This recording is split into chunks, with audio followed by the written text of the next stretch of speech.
participantes que se han conectado para el día de hoy.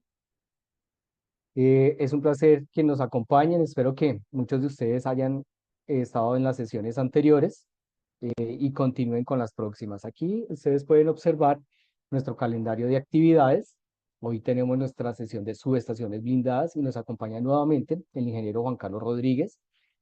Para quienes no lo conocieron, Juan Carlos es un excelente ingeniero, muy perfilado en el área de docencia, pero también con alta experiencia en los trabajos de campo. Juan Carlos es ingeniero electricista, magíster en ingeniería eléctrica y profesor de la Universidad Simón Bolívar de Venezuela. Es jefe de laboratorio de alta tensión también de la Universidad Simón Bolívar. Ha desarrollado más de 90 tesis y pasantías guiadas en el área eléctrica. Tiene más de 30 artículos publicados en el área de ingeniería. Tiene una gran experticia y conocimiento en cursos de formación profesional en diferentes áreas, como son instalaciones en alta y media tensión, en aislamiento eléctrico, en sobretensiones, puesta a tierra, diseño de subestaciones, diseño de líneas aéreas y subterráneas, pruebas eléctricas, técnicas de diagnóstico y aislamiento eléctrico. Entonces, no siendo más, quienes ya lo conocieron la sesión pasada, fue una sesión bastante interesante. Esperamos que aprovechen este espacio de conocimiento y bueno, darle la bienvenida nuevamente a Juan Carlos por acompañarnos el día de hoy. Esperamos que sea muy productiva. Les recuerdo hacer sus preguntas a través del botón de preguntas y respuestas. Si tienen algún comentario, alguna duda que se presente durante el desarrollo de la sesión, por favor, por el chat estoy pendiente. Todos los participantes pues tienen bloqueado su micrófono, pero si tienen alguna dificultad, alguna necesidad que quieran expresar, entonces por favor, por el chat. Bueno, Juan Carlos, bienvenido y muchísimas gracias. Gracias, Elías, por la presentación. Bueno, gracias a la familia Secasier por la invitación. Y bueno, bienvenido a todos los participantes que se anotaron para la exposición del día de hoy. Entonces, si quieres, vamos a dar inicio.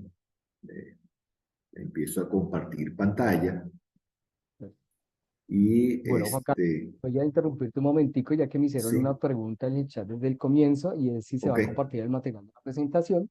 Las presentaciones no se comparten porque son parte de toda la oferta de cursos que se tienen y nuestros instructores han ido tomando elementos de ese curso completo, pero las grabaciones que se están realizando a partir del mes de junio las vamos a compartir en nuestro canal de YouTube para que ustedes puedan acceder a ellas. Listo, Juan, ya quedó el parroquial hecho. ok, perfecto. Bueno, igual, bienvenidos a todos los participantes a este webinar. Tal como dijiste, Elías, todo este mes se lo estamos dedicando a las subestaciones. Creo que el tema es importante. Pues las subestaciones, si lo evalúas, son los puntos de control del sistema eléctrico. Ahí es donde nosotros conectamos, configuramos toda la red. Ahí es donde conectamos líneas, conectamos fuentes, conectamos, desconectamos cargas. Ahí es donde nosotros tenemos los sistemas de monitoreo, los sistemas de control, los esquemas de protección. Entonces las subestaciones son importantes, son los elementos que me permiten a mí supervisar y vigilar toda la red eléctrica y por eso creo que es importante que lo estemos tocando durante todo este mes. Lo otro, desde el punto de vista de que es importante todo estos webinars, en la era actual que estamos viviendo, sabemos que tenemos acceso a la información.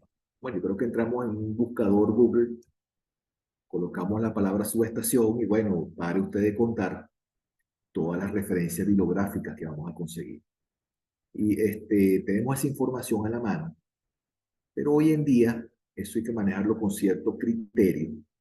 De hecho, muchas corporaciones hoy en día están creando departamentos de vigilancia tecnológica, no solo para cuidarse de los hackers, sino para ver cómo las personas interactúan con esa información que está en Internet. De hecho, hoy en día están saliendo términos como infoxicación. Bueno, viene la palabra intoxicación. De hecho, si ustedes ven, ponen la palabra subestación, la cantidad de bibliografía que se despliega. Sale la palabra daturación, que viene el término saturación. O sea, tengo un exceso de información que prácticamente procesarla es complicada. Y lo otro, perdemos noción. Bueno, ¿cuál es la información actualizada? ¿Qué es la información real? ¿Cuál es no real?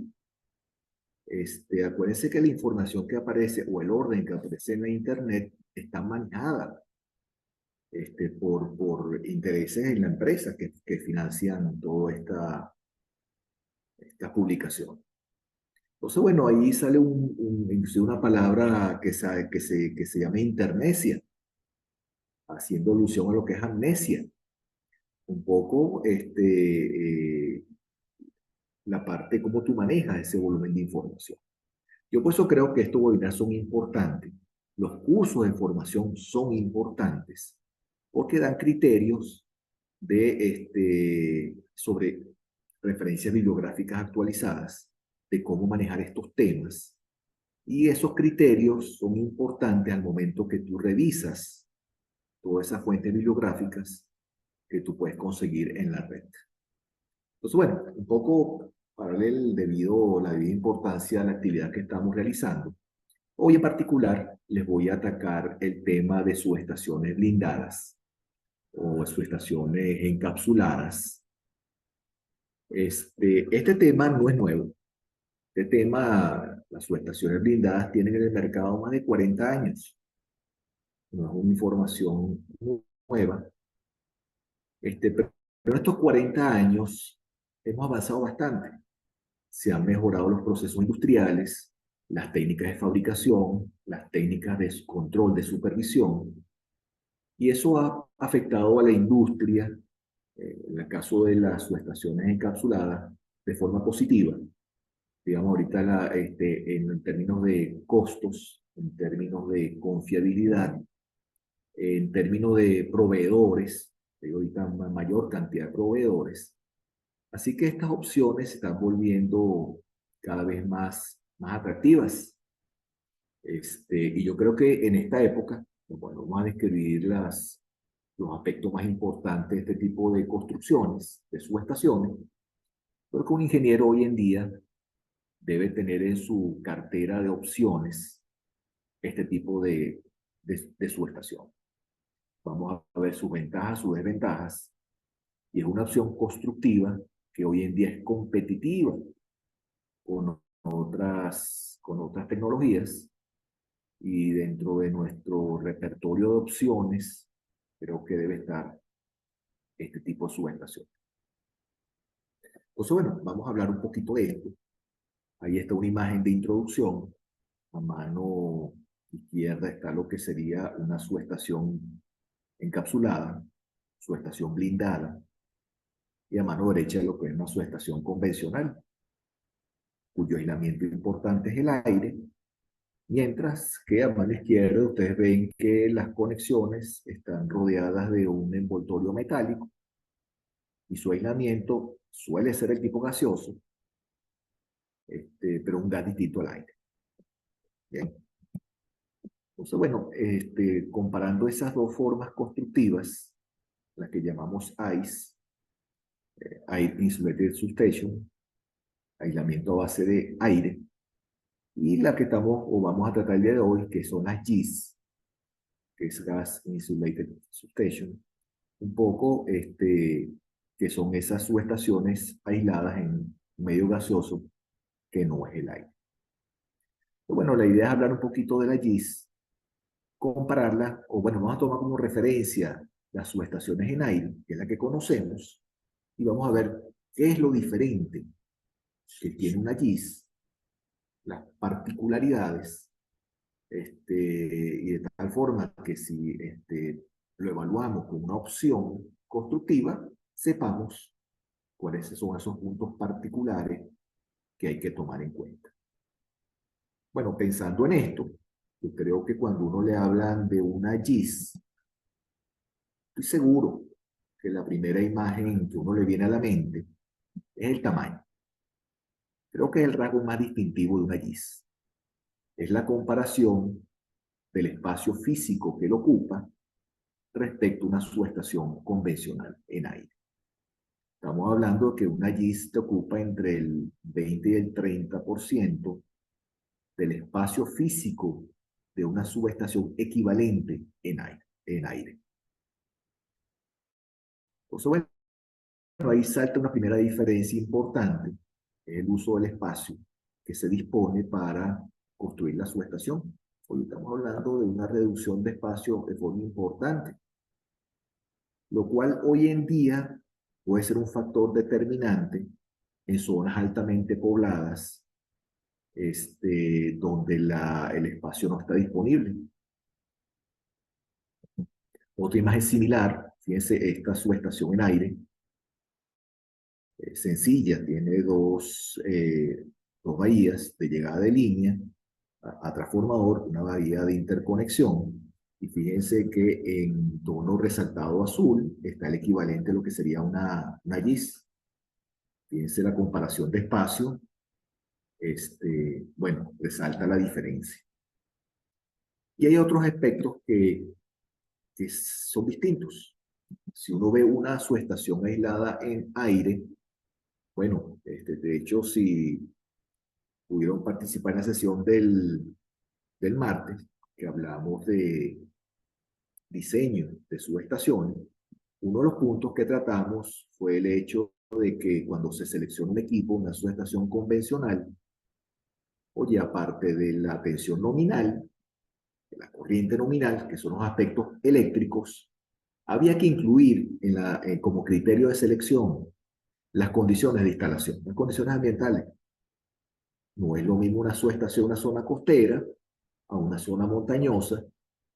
De hecho, usted lo ven allí en la imagen, en la parte inferior. Hay variables de contaminación.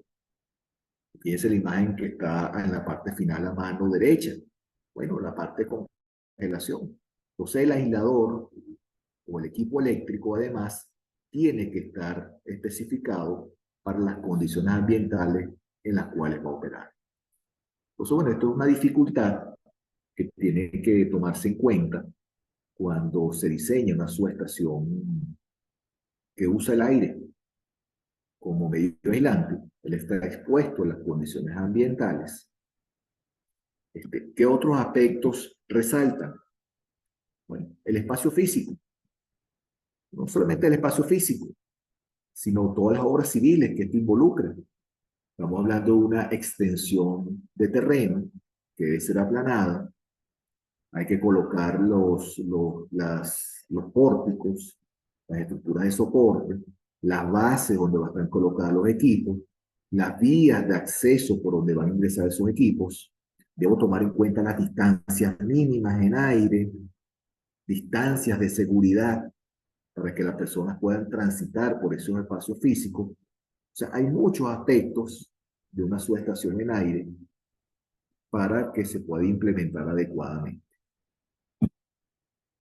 Si vemos eso en una GIS, vemos que el problema está más confinado. Digamos, no estamos expuestos a las condiciones ambientales.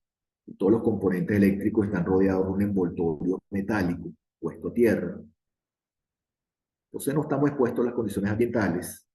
Eso hace que las distancias se reduzcan. De ahí viene el tamaño. No hay distancias de seguridad que hay que tomar en cuenta. Fíjense la imagen de abajo, está el operario al lado de la subestación. Ese envoltorio está puesto a tierra. Y es un espacio confinado. Las obras civiles son puntuales. El equipo está armado como una gran estructura, un gran Lego. Así que no afronta las mismas dificultades que una subestación aislada en aire. Cada tipo de forma constructiva tiene su pro y su contra. Si vemos esta tabla comparativa, bueno, la primera que salta a la luz, la primera de la lista, es el requerimiento de espacio. Como vimos, una GIS tiene un espacio confinado, mucho más reducido, y eso lo hace sumamente atractivo. Pero fíjense, ven la listica, vienen 3 flechitas rojas en las subestaciones aisladas, lo cual es correcto. Es una solución típicamente más costosa. Es más costosa como costo inicial. Debo comprar la subestación con todos sus componentes. No solamente son los equipos, está el envoltorio, esa cubierta metálica, está el gas. Entonces todo eso influye en que su costo inicial de instalación es mayor que la de una subestación convencional en aire.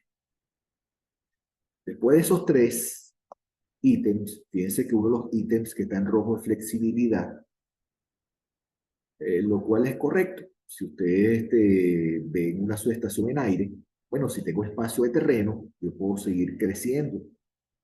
En una subestación encapsulada hay que planificar, porque hay que adaptarse a la estructura existente, hay que hacer conexiones nuevas, encapsuladas, y eso dificulta eso en términos de expansión.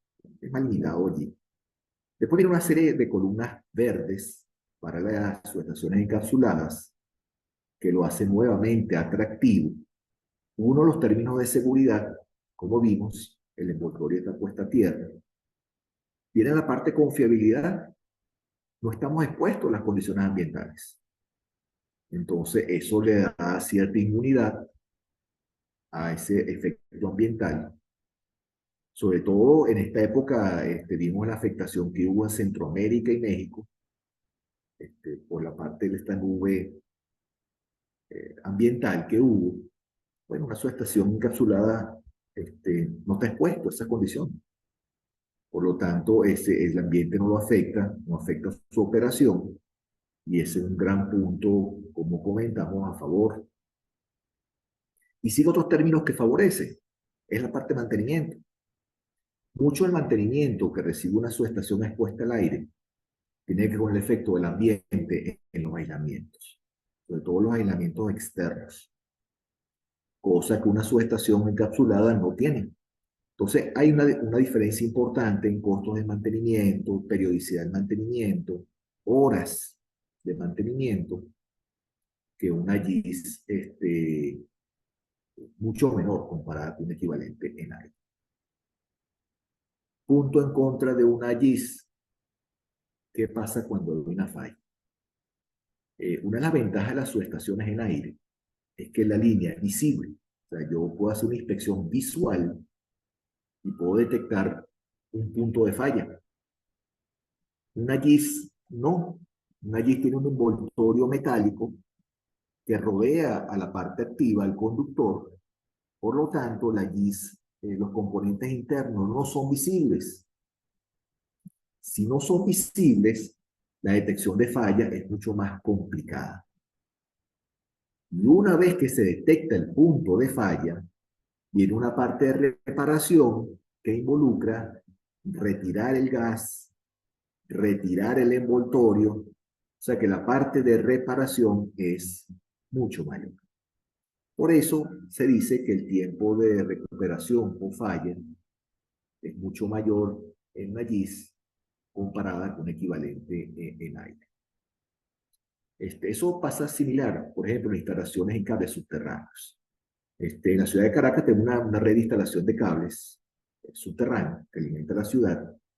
Y de verdad, cuando hay algún tipo de evento climático, uno no está preocupado de que se vaya a ir la luz.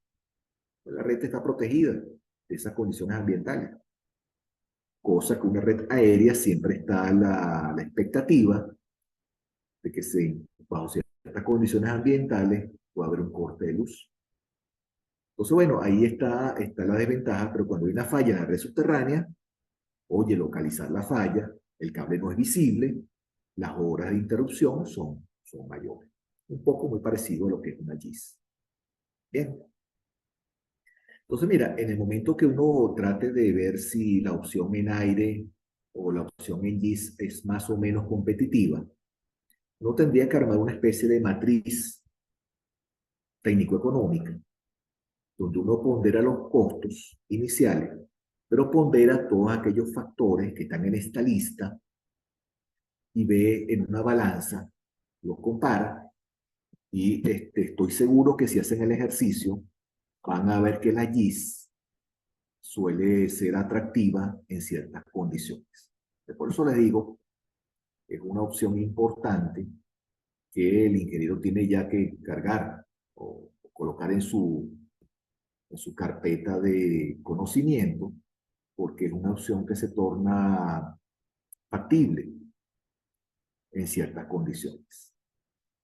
Bien, si ustedes veían la tabla anterior, veían una tercera columna que dice híbrido. Esa híbrido es una opción constructiva que en inglés se llama MTS, Mixed Technology System, que es un híbrido. Son los equipos que llaman combinados. Si uno revisa fabricantes, ABB, Hitachi, diferentes proveedores, van a ver que ellos venden unos módulos. Esos módulos, también aislados en gas, son equipos que combinan varias funciones en una misma estructura. Por ejemplo, si ven en las imágenes que están en la parte inferior, en esos equipos está concentrado el seccionador, el transformador de corriente, el transformador de potencial y el interruptor. Todo eso está colocado en el mismo equipo. Entonces, claro, si se ponen a ver, esta es la bahía de la subestación. Están la medición de corriente, de voltaje, y están los mecanismos de seccionamiento, todo en un mismo componente. Oye, eso cuando uno lo instala en una subestación, se nota inmediatamente el ahorro de espacio.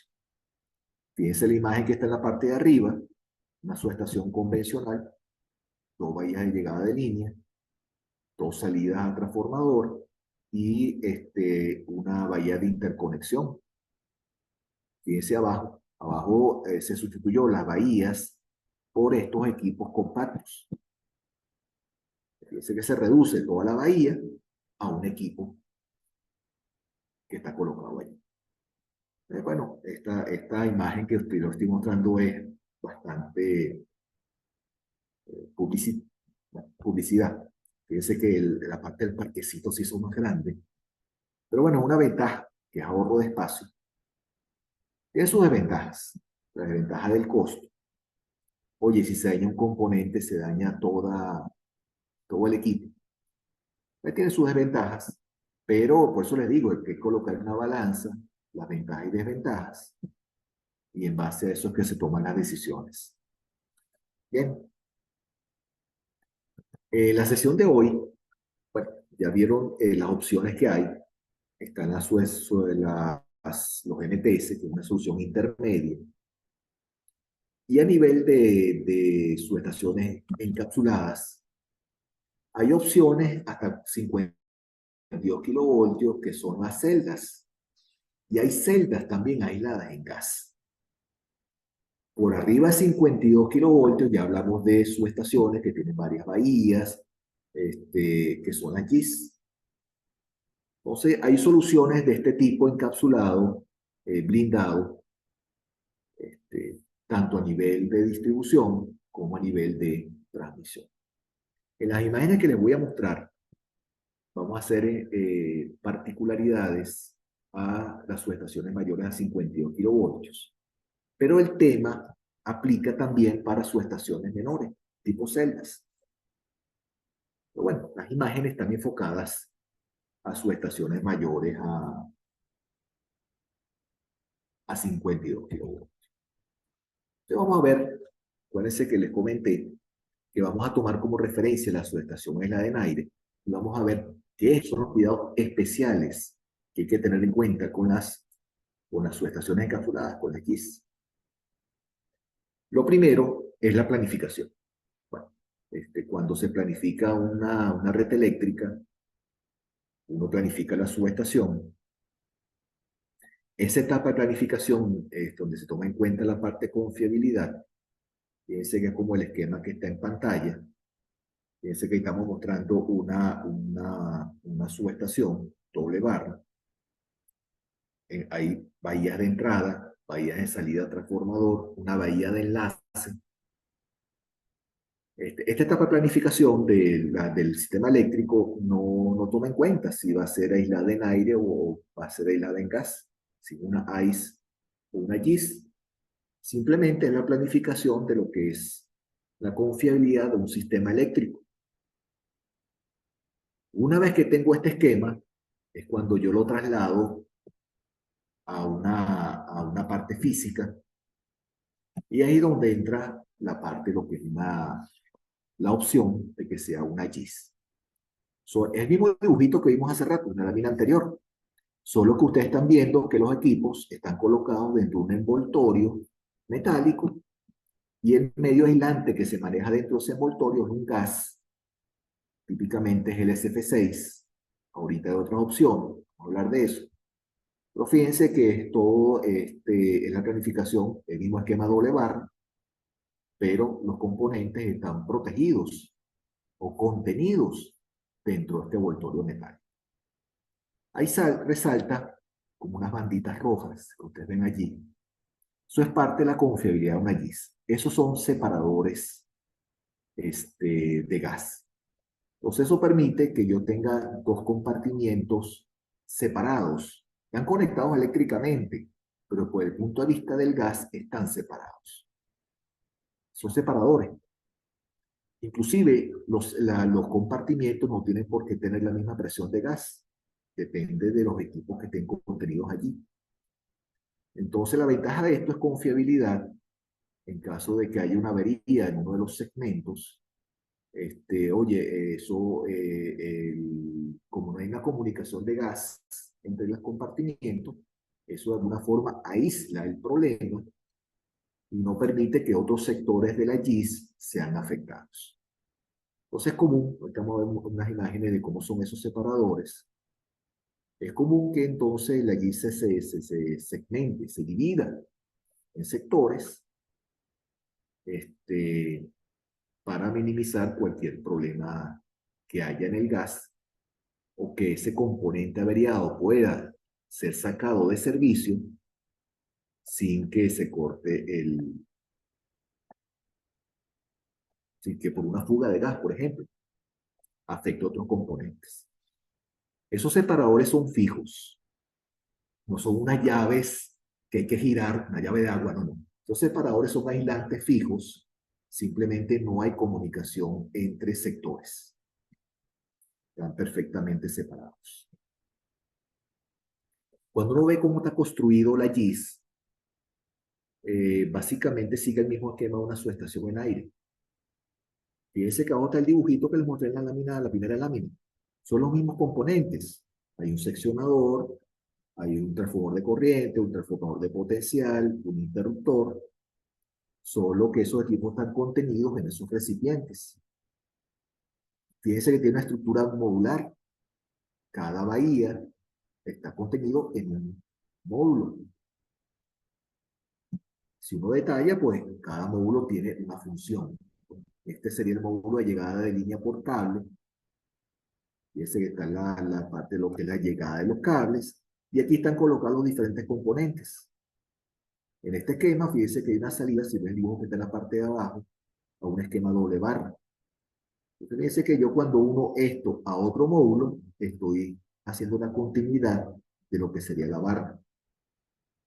Esta otra imagen de la parte constructiva. Fíjense, este sería la salida transformador. Como les dije, este es el módulo donde se van conectando los diferentes módulos y van formando la barra.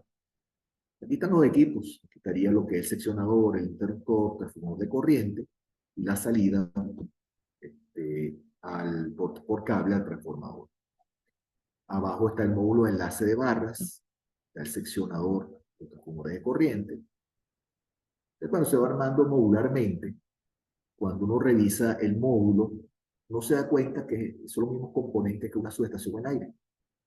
Claro, la forma constructiva es distinta. Se usa un medio aislante distinto, que es el gas. Entonces, los transformadores son secos, no son inmersos en aceite. Pero fíjense que son los componentes. Ahí está el transformador de corriente, el transformador de potencial, está el seccionador, está el interruptor, el módulo de control. Son los mismos componentes que tendría una bahía convencional de una subestación. Los mismos componentes. Ojo, tienen otras formas constructivas. Este sería el mismo caso, pero ya no es una salida a cables, sino la interconexión a una línea aérea. Estos son los mismos componentes. Está el transformador de corriente, el transformador de potencial, el seccionador, el interruptor, mismos componentes. La diferencia, como les comenté, es que todos esos componentes están contenidos en un envoltorio metálico. Ahí se ve el ejemplo de una conexión, la figura que está abajo. A mano izquierda sería una estructura monopolar que se usa para subestaciones mayores a 115 kilovoltios. Y la mano izquierda sería la estructura tripolar. Esos cilindros que está abajo sería el conductor. Y ese conductor está soportado en esa posición mediante unos soportes aislantes, que es el que mantiene el conductor en su posición. Ahí está ejemplo de lo que son los separadores, que yo les comenté. A mano izquierda están los separadores de gas. Esos son las barreritas rojas que le mostraba en la imagen hace unas cuantas láminas. Entonces eso permite que separa el gas que hay de un compartimiento respecto al otro. La conexión se hace a través de esas laminitas metálicas, que es el que le da la continuidad en ambos extremos del separador. A mano derecha ahí también está un soporte. Fíjate que es un soporte que mantiene los conductores en su posición, pero si ven hay unas aberturas que permiten la comunicación del gas. Entonces, en este caso, la función del esa soporte que está a mano derecha es un poco soporte mecánico, mientras que el de la mano izquierda es un soporte mecánico, pero además es un separador de gas que permite aislar compartimientos. Entonces, bueno, en términos constructivos, fíjense que son los mismos elementos que una subestación convencional, solo que están contenidos unos recipientes, hay unos separadores de gas que permiten dividir la GIS en compartimientos separados que pueden trabajar inclusive en diferentes niveles de presión de gas y permite sectorizarla, tal como se ve en la lámina en colores. Una de las diferencias o las particularidades que tiene una GIS al momento de compararla con una subestación equivalente en aire. ¿Qué otros aspectos distintos tiene una GIS respecto a una subestación convencional en aire? Una parte importante son los sistemas de supervisión y control. Ahí se ve cada bahía, cada módulo tiene un tablero de control, lo cual no es distinto a una subestación en aire. Cada bahía debe tener un tablero donde se manipule los elementos de seccionamiento, donde va el cableado hacia los transformadores de corriente y de potencial de cada bahía. Eso es normal. Cuando uno detalla el panel de control, lo que sí se ve diferente, primero es la presencia de los monitores de gas, de presión de gas. Bueno, ahí resaltan, ustedes ven ahí los relojitos, donde se ven los monitores de gas de los diferentes compartimientos. Hay un mímico, y lo importante en ese mímico es reflejar el estado de los seccionamientos, tanto de los seccionadores como los interruptores. Aquí viene una gran diferencia. Como les comenté, uno de los puntos negativos de la GIS es que los elementos no son visibles. O sea, yo en una subestación en aire, yo puedo ver que el seccionador está abierto. En una GIS, eso no es posible. Hay un envoltorio metálico y yo no puedo ver si el interruptor o el seccionador está abierto o está cerrado. O sea, ahí el operador depende únicamente, o bueno, una de las herramientas que tiene es ese mímico que está en pantalla, para ver cómo está conectada, si está o no conectada la GIS o esa bahía en particular. Entonces, para aumentar esta confiabilidad, típicamente lo otro que salta a la vista es que los seccionadores, los elementos de seccionamiento, llámese interruptor o seccionador, tienen indicadores mecánicos, tipo semáforo. Ustedes ven allí algo que dice rojo y verde. Cada vez que un switch cambia de posición, él muestra un color. Ese switch es mecánico, no tiene que ver con ningún sistema de monitoreo electrónico. Así que si mecánicamente el interruptor abre o cierra, le permite al operador ver que el interruptor cambió de posición. Entonces es un esquema de protección, un indicador complementario que le permite al operador.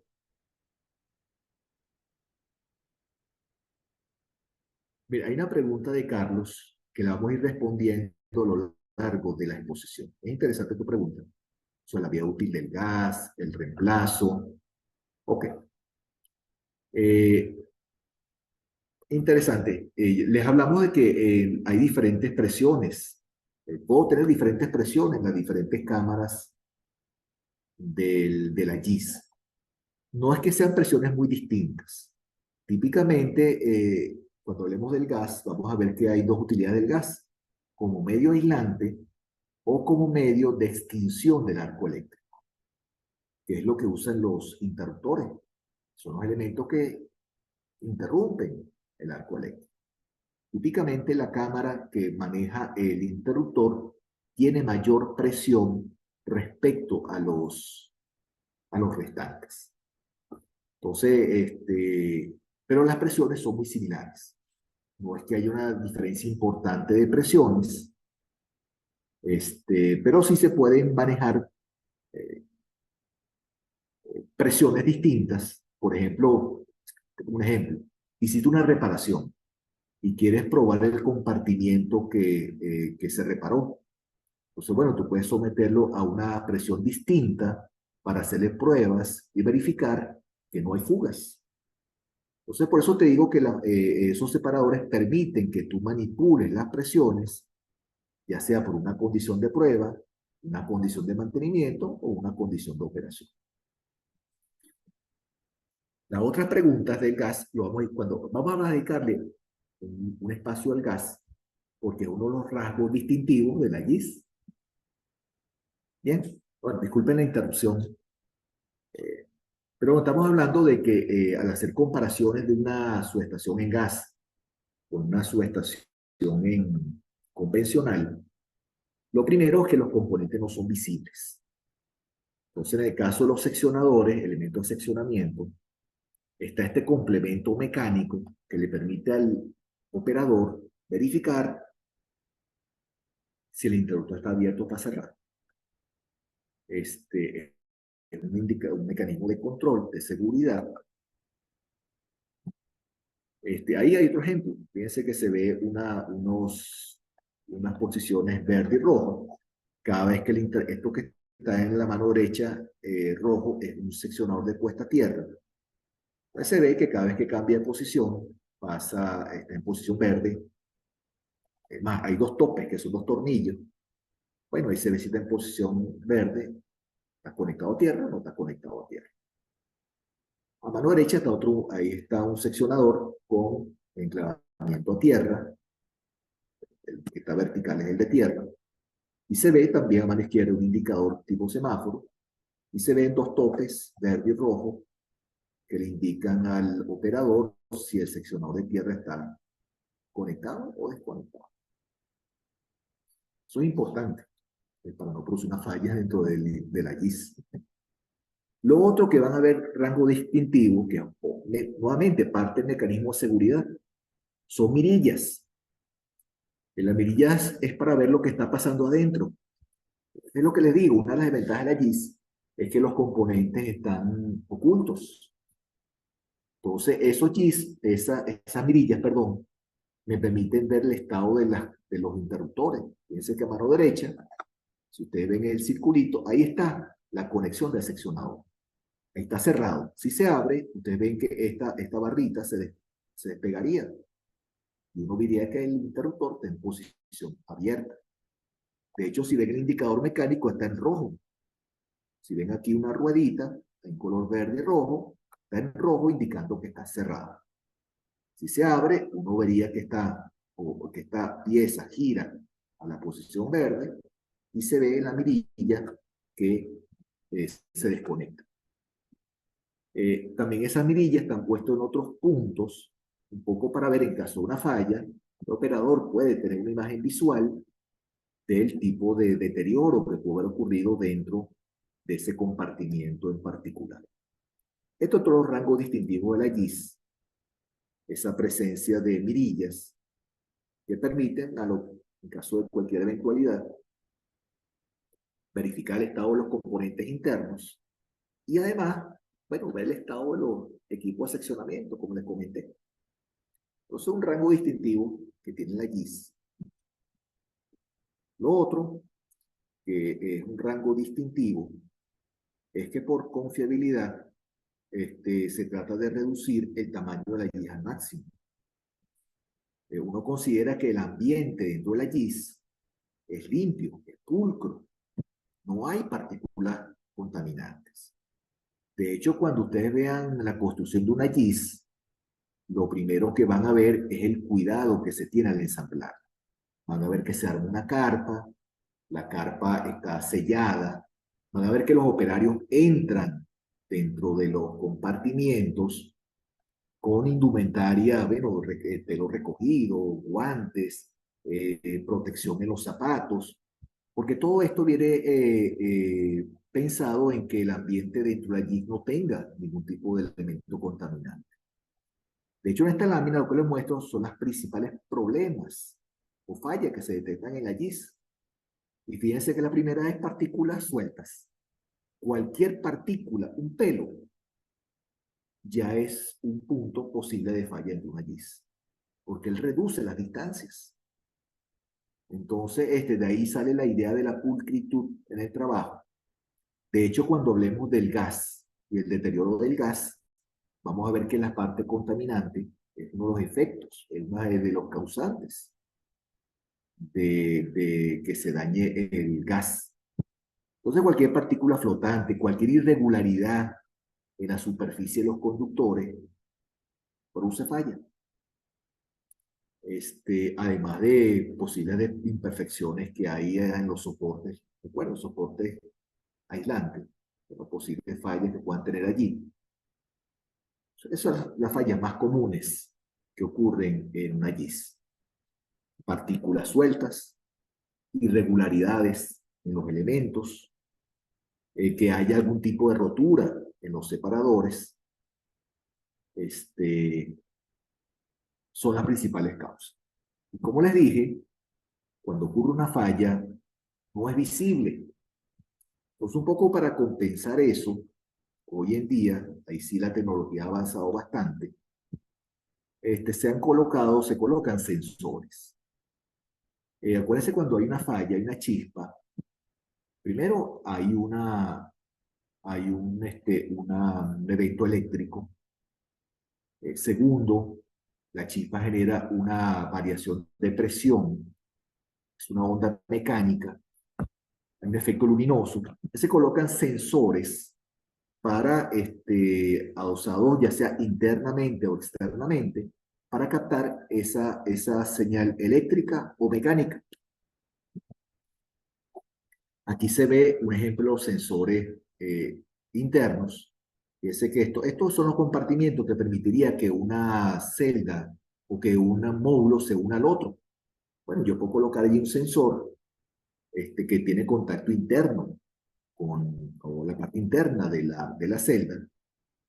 Y quita el ejemplo de los sensores externos. Los pongo alrededor de la cuba, miden variaciones de presión y puedo detectar entonces ruidos. Lo interesante, si me permiten subir dos láminas, aquí está, si uno coloca sensores en diferentes posiciones, cada vez que ocurre una descarga, digamos, hay un tiempo en que el sensor 1 lo detecte, el sensor 2 lo detecta. Si yo triangulo en función de los tiempos de propagación de la señal, se puede ubicar con precisión de dónde vino el ruido. Entonces, es una de las técnicas altamente difundidas, utilizadas para detectar fallas en GIS. Son ondas que se manejan en alta velocidad, se censan en ultra alta frecuencia, UHF, y es uno de los aditivos que tiene la GIS para detectar cuando hay fallas internas. Lo otro distintivo de la GIS es un sistema de tierras.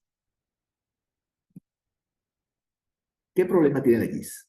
Yo tengo un conductor que va por dentro, conductor, y afuera hay un envoltorio mecánico. Hay un envoltorio mecánico. ¿Qué pasa cuando tengo una corriente y tengo un envoltorio mecánico, un envoltorio metálico afuera? Hay tensiones inducidas, corrientes inducidas. O sea que en el envoltorio de afuera va a haber tensión y corriente inducida.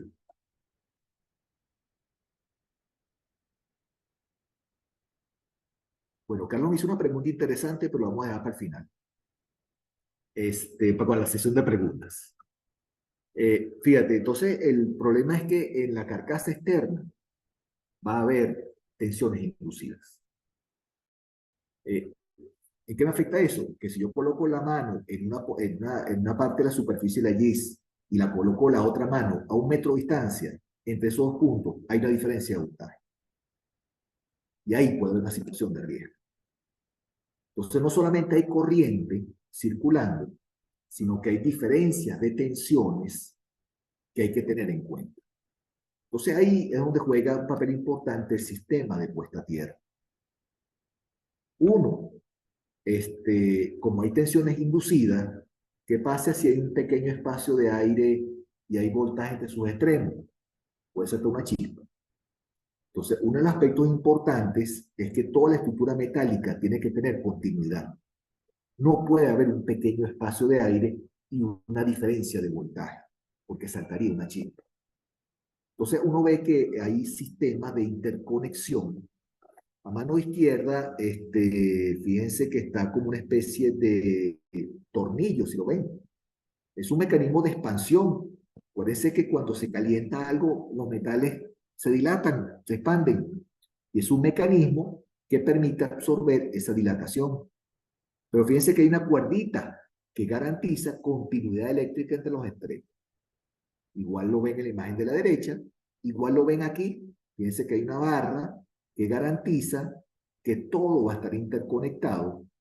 Igual hay múltiples conexiones de todos los cuerpos metálicos a tierra. De hecho, cuando uno estudia la parte del estándar 80, que es el sistema de puesta a tierra, bueno, en la de una subestación, como les comenté, como hay tensiones inducidas en la carcasa, bueno, si coloco la mano en un lado y coloco una mano a 1 metro de distancia, hay una diferencia de potencial. Eso es lo que el estándar 80 llama tensión de toque metal-metal. Bueno, si yo coloco la mano en dos puntos distintos de la GIS del envoltorio, puedo tener un riesgo personal. Entonces de ahí sale un tema ya muy particular que es la puesta a tierra. Un rasgo distintivo, ustedes van a ver que la conexión a tierra es en múltiples puntos cercanos uno de otro, porque la idea es de minimizar posibles diferencias de tensión. Bueno, ahí está un poquito el ejemplo. Hay una malla de tierra y de ahí se derivan múltiples conexiones a lo que son todas las GIS, minimizando diferencias de tensión. Eso también afecta cuando la GIS se conecta a otros equipos. ¿Qué pasa si la GIS se conecta a un cable? El cable tiene una pantalla metálica. O se conecta a un transformador, tiene la cuba. Eso quiere decir que si la corriente inducida pasaría de la GIS al transformador o al cable. Tiene que haber un separador. Ese acople no es directo, es a través de un aislamiento. Y para evitar que salte una chispa, porque acuérdense que hay tensiones inducidas, diferencias de voltaje, se colocan descargadores. Entonces uno ve que donde se acopla el cable o el transformador, van a ver que hay unos pararrayos. Y fíjense que esa parte de tensión inducida es tan peligrosa que inclusive dos puntos tan cercanos como son las dos partes, los dos tornillos que sujetan al cable, puede haber una diferencia de voltaje, de tensión. Y por eso se tienen que colocar varios pararrayos en todo el borde del perímetro de sujeción. De hecho, en la imagen, fíjense, si ven en la imagen en la mano izquierda, ahí está el acople de un cable. Vean que hay varios pararrayos en el perímetro para garantizar de que no va a haber diferencias de voltaje entre los dos extremos y no haya riesgo de una chispa. Estas son particularidades que tiene una GIS, esa toma múltiple de tierra, que no se tiene una subestación convencional. El criterio del diseño de la malla es totalmente distinto. Fíjense que el riesgo aquí es tensión metal-metal, que yo coloque la mano en dos puntos y hay una diferencia de voltaje. Es un aspecto que es distinto a una subestación convencional. El otro aspecto que lo hace distinto es el manejo del gas. Una parte, una pregunta. Entonces, el gas, el típico gas que se usa es el azafluoruro de azufre, el SF6, que desde el punto de vista eléctrico, es la imagen que está a mano izquierda, tiene más rigidez que el aire, sobre más de 3 veces la rigidez del aire. Como soporta más kilovoltios, puedo reducir las distancias. Y a mano derecha se ve su capacidad para manejar arcos eléctricos. Él pues puede extinguir un arco eléctrico, pero si compara el SFC con el aire, vean la diferencia, el trazo rojo con el trazo azul, en lo que es la capacidad para extinguir un arco del SF6. Las otras características del gas, les muestro un video rapidito, sacado de YouTube. Fíjense que el operario llenó el compartimiento de gas. El SF6 es un gas más denso. Como es más denso, desplaza el aire. Es incoloro e inodoro. Fíjense que no se ve. Sin embargo, un recipiente lo puede sostener, es más denso que el aire, desplaza el aire. Por lo tanto, vean cómo estoy desplazando el aire y se hunde. Pero fíjense que en el experimento, una de las ventajas del SF6 es que él no reacciona, un gas estable. Entonces, no reacciona con el cuerpo. Si yo lo llegara a respirar, el cuerpo no lo absorbe. El riesgo es, como desplaza el aire, o tener asfixia mecánica. O sea, si no tengo aire, me asfixio. Y dice, bueno, ¿y cómo me saco el SP6 de adentro? Bueno, como es más denso, no se ría. Entonces se para boca abajo, por densidad, el gas va a salir afuera. Entonces, desde el punto de vista de manejo, no es un gas que ofrezca un riesgo en la manipulación. El riesgo aparece es cuando tengo un arco eléctrico. Cuando tengo un arco eléctrico, temporalmente el SF6 se puede descomponer. O sea, por ejemplo, como se ve en la imagen de abajo. Bueno, SF6, bueno, dos moléculas de flúor se desprendieron temporalmente. No habría mayor riesgo.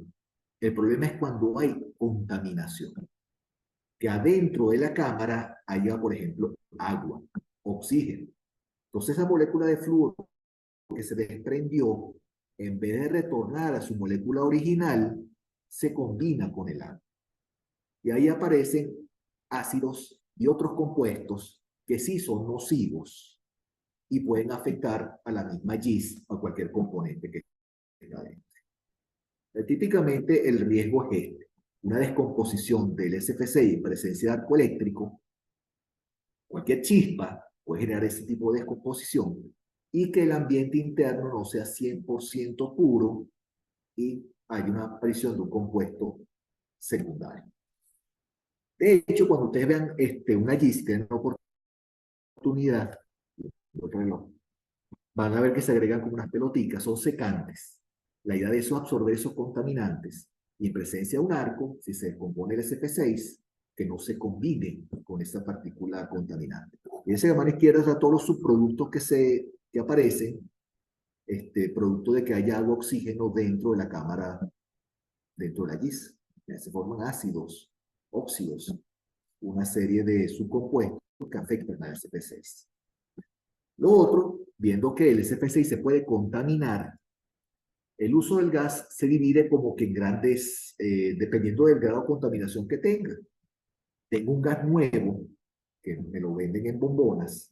Tengo un grado técnico, que es el que yo le coloco la GIS, y puedo tener diferentes grados de deterioro del gas, dependiendo si está expuesto o no a arcos eléctricos. Por supuesto, el gas que está en la cámara del interruptor se degrada más rápidamente que el gas que está en otro tipo de compartimientos. Entonces, bueno, tengo un gas en diferentes grados de contacto con arcos eléctricos. Y finalmente, si el deterioro es muy grande, tengo un gas reutilizable y no reutilizable. Eso es importante porque de ahí depende si se va a hacer una reparación y va a entrar un operario, él necesita ver el grado de riesgo que haya al manipular internamente la GIS, y de ahí depende su mecanismo de seguridad. Todo suena muy bien. El SF6 es un gas de efecto invernadero. Él impide que la radiación salga al exterior, entonces ayuda al calentamiento global. Lo otro que tiene el malo del SF6, yo le dije que es una molécula muy estable, muy inerte, es que tarda más de 3.200 años en degradarse. O sea que cualquier fuga de SF6 ayuda al efecto invernadero y lo más grave es que dura mucho tiempo en el ambiente. De hecho, cuando uno compara el SF6 con el CO2 es un referente que se utiliza para comparar el efecto invernadero de diferentes gases. ¿Por qué? Porque es el gas que abunda.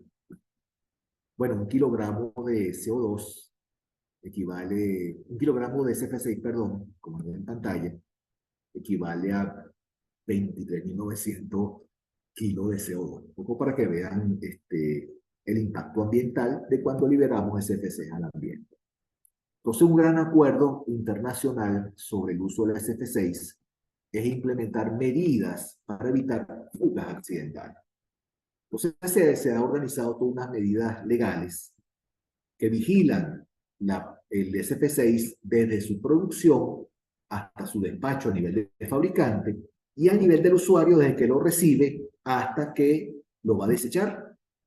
En ese ciclo cerrado se vigila qué tanto se fuga al ambiente. Y eso es lo que está restringido. Lo permitido es 0.5% por año por compartimiento. Entonces, hacia eso va dirigido el manejo del gas, un poco para contrarrestar su efecto en el medio ambiente. Entonces, eso implica varios aspectos. Un aspecto es el entrenamiento.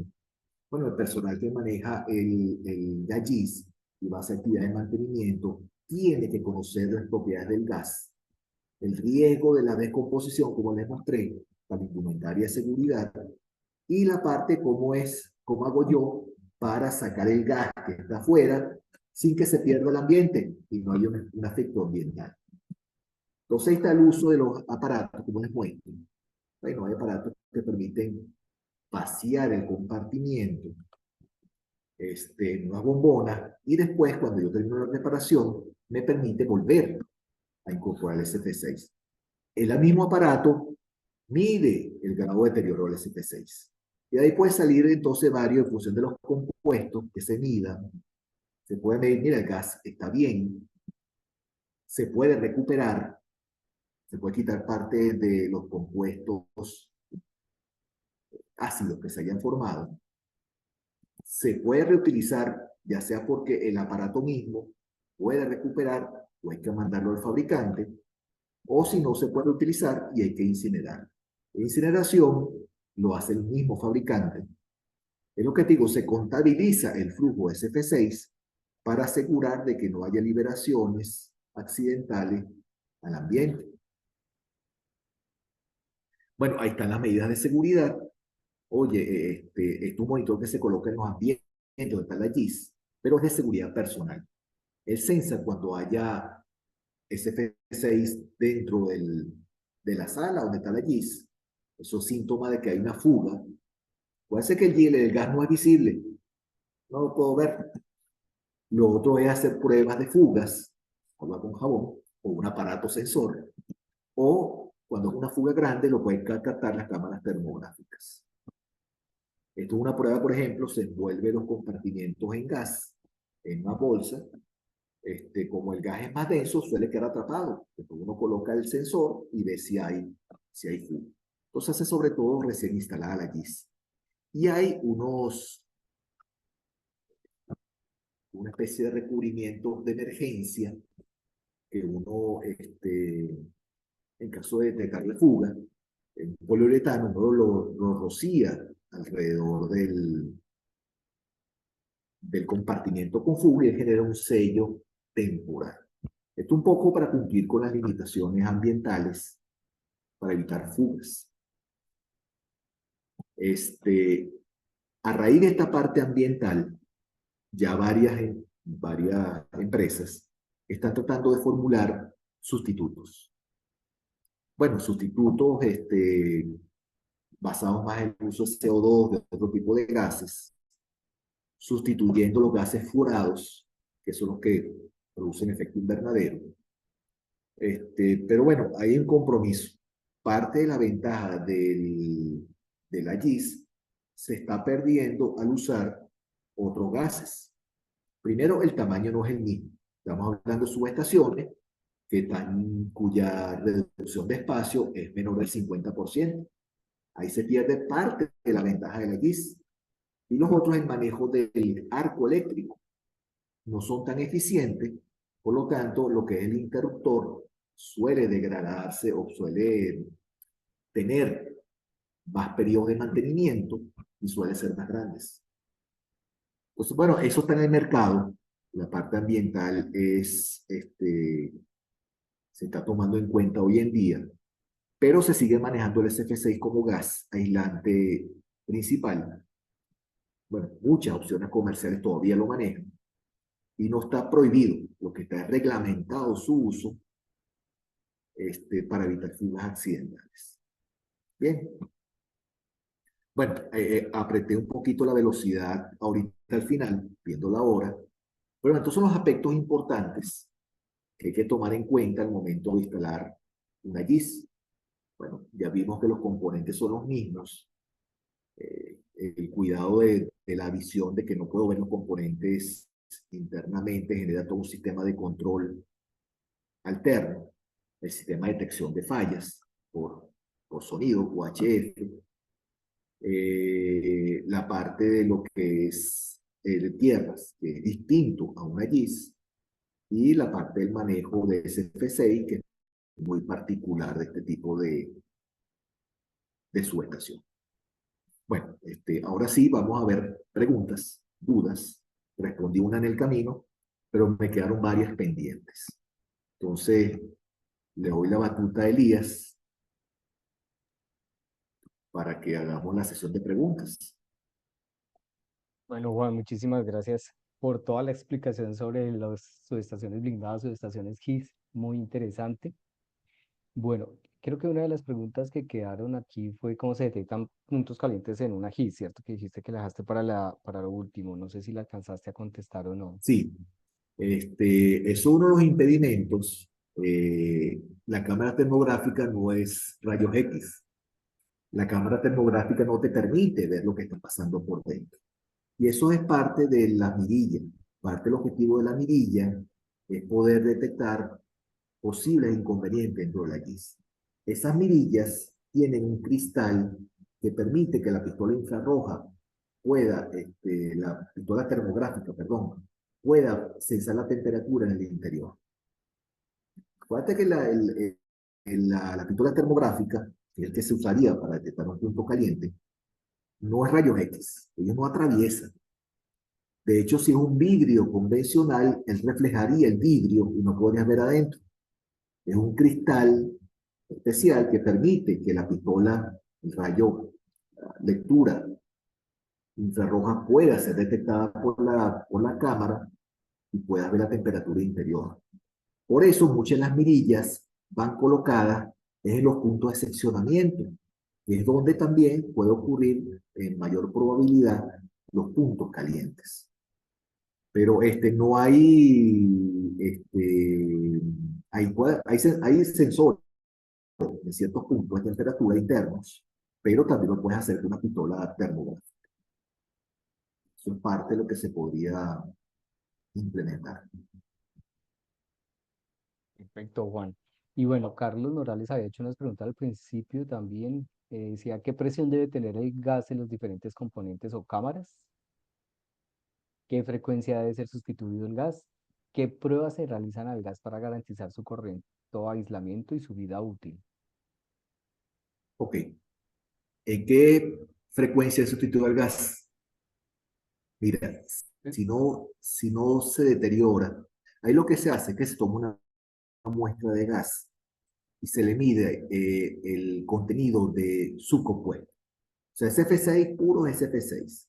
Cuando hay arco eléctrico, él se descompone y forma ácidos y bases. O sea, tú tomas la muestra y mide esos compuestos contaminantes que están apareciendo. Y eso te permite clasificarlo. ¿Sí? Una lámina, gas nuevo, gas usado, gas sometido a arco, y dependiendo del grado de contaminación, es que tú dices o tomas la decisión si hay que recuperar.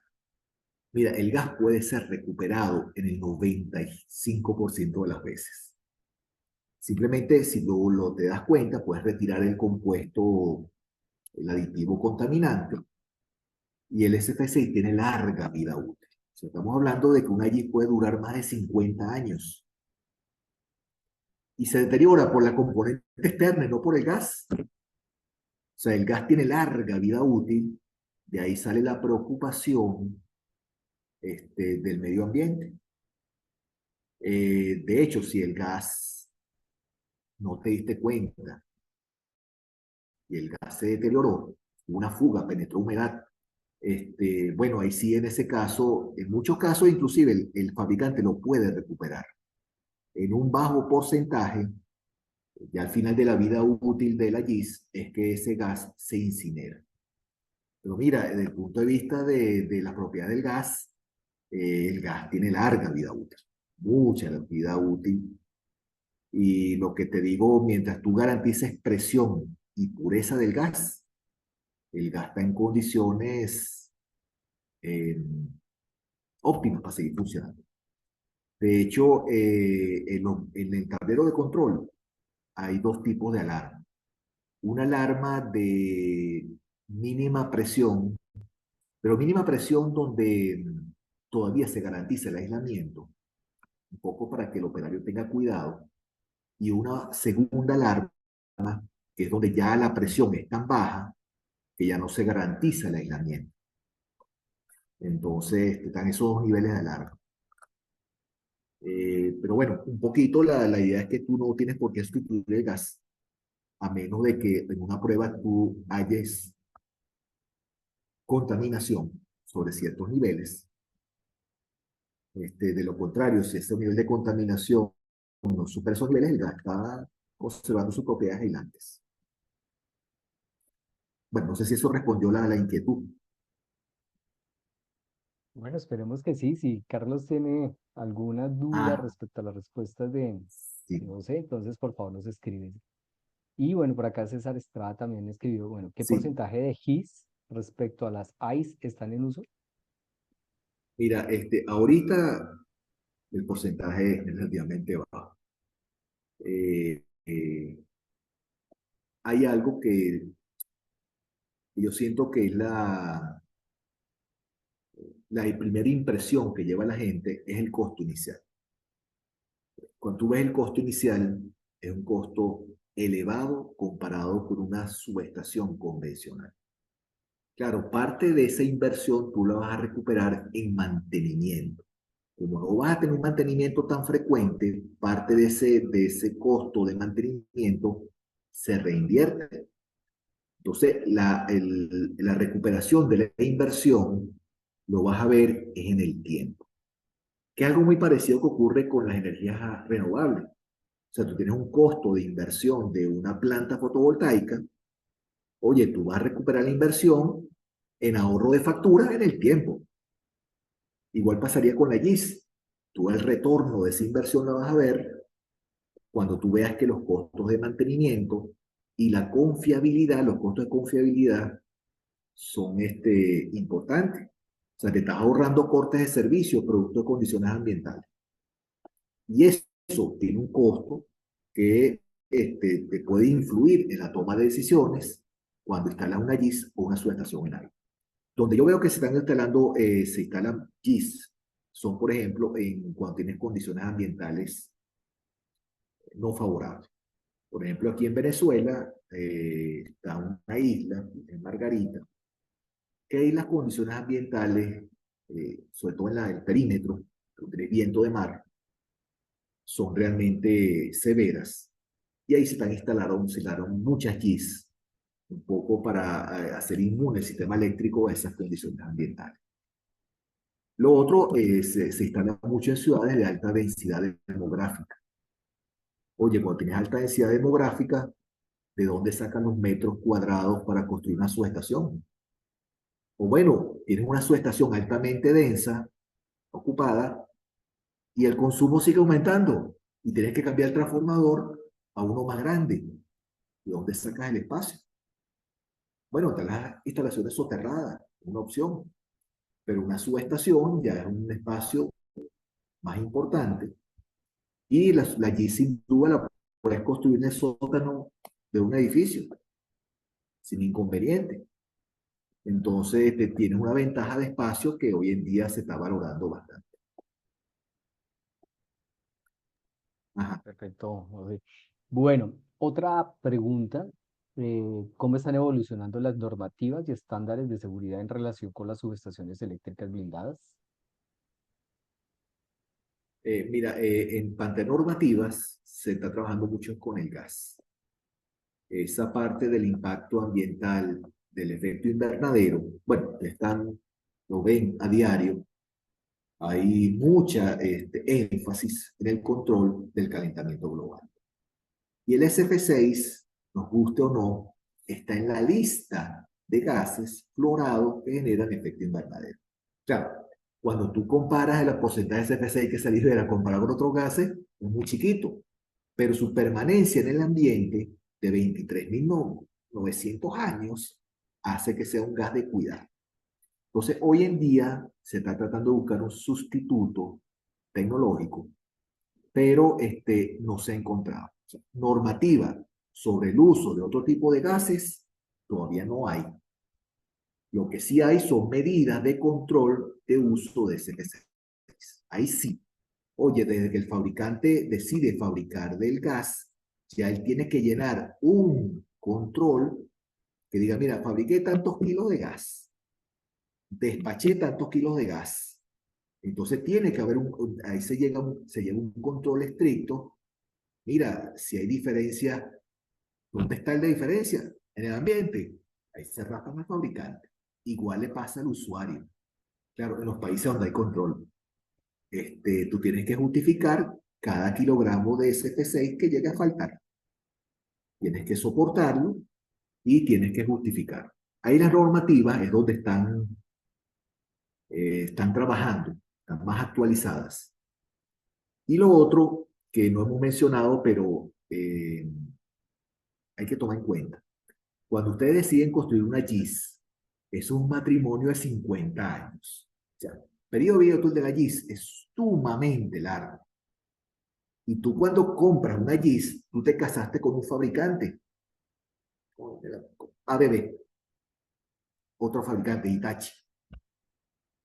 Mira, quiero un reemplazo de este componente. Solo el fabricante te lo puede proveer. Entonces, es un matrimonio de 50 años con un proveedor. Hoy en día las normas están trabajando para generar intercambiabilidad de componentes. Eso lo hemos visto en muchas aplicaciones, las impresoras, todo esto. Oye, la idea es que no haya monopolios. Entonces está generando una norma que estandarice los procesos de fabricación y permite a ti como usuario, mira, no voy a comprar el reemplazo con este fabricante, lo voy a comprar con otro. Entonces ahí se está generando una normativa interesante para generar esa intercambiabilidad. Y pues esas son las normas más importantes que están trabajando hoy en día. La parte del impacto ambiental del SF6 y la parte de lo que es los procesos de fabricación para garantizar intercambiabilidad de piezas. Bien, Gracias, Juan. Y por acá César también coloca una pregunta que está un poco relacionada con eso y es, ¿el SF6 no está en la naturaleza? no, para nada. Es un proceso de fabricación. Agarran unos componentes, bajo ciertos procesos químicos generan el gas. El gas no es complicado de fabricar, pero se está reglamentando para evitar su fuga al ambiente. Por eso el que fabrica SF6 está autorizado para hacerlo, un poco para controlar ese impacto ambiental. Pero SF6 es un proceso industrial de fabricación. No lo consigues en la naturaleza, para nada. Bien, Perfecto, Juan.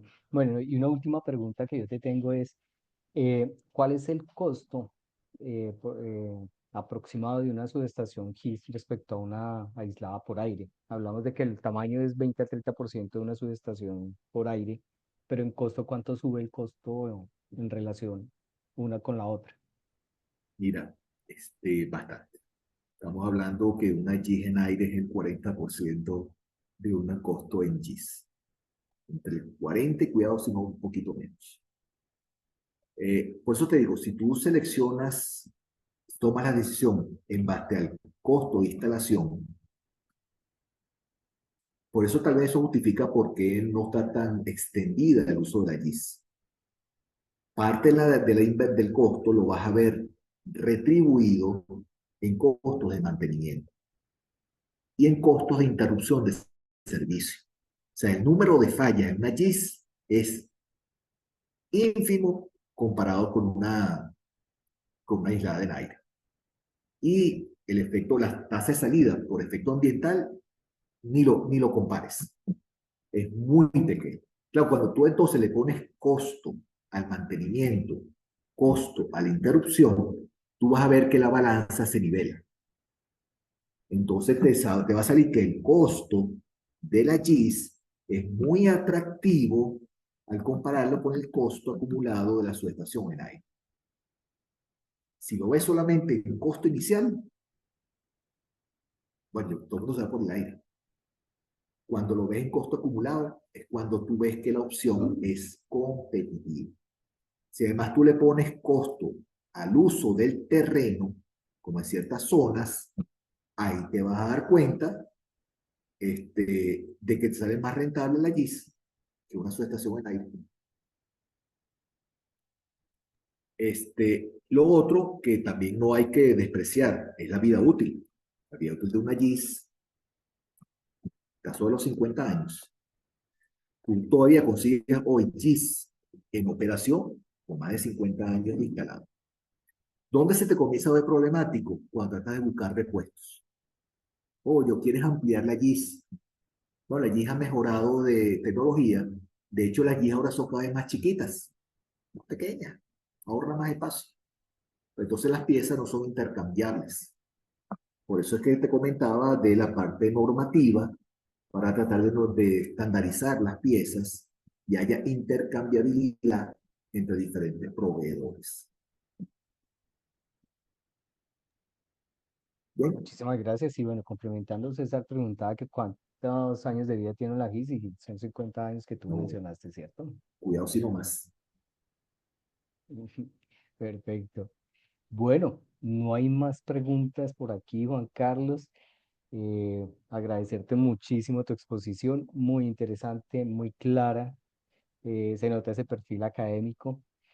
Me pregunta por aquí cuándo estarán disponibles las grabaciones, cuando terminemos nuestra sesión de webinares. Todo el mes de mayo vamos a tener nuestras sesiones martes y jueves. Incluso voy a compartirles mi pantalla para recordarles cuando tenemos nuestra siguiente sesión. Aquí las estamos viendo. para la próxima semana vamos a tener el 21 de mayo, el martes, la operación de subestaciones eléctricas y el 23 de mayo, gerencia de proyectos de subestaciones eléctricas. Entonces, para que por favor se agenden.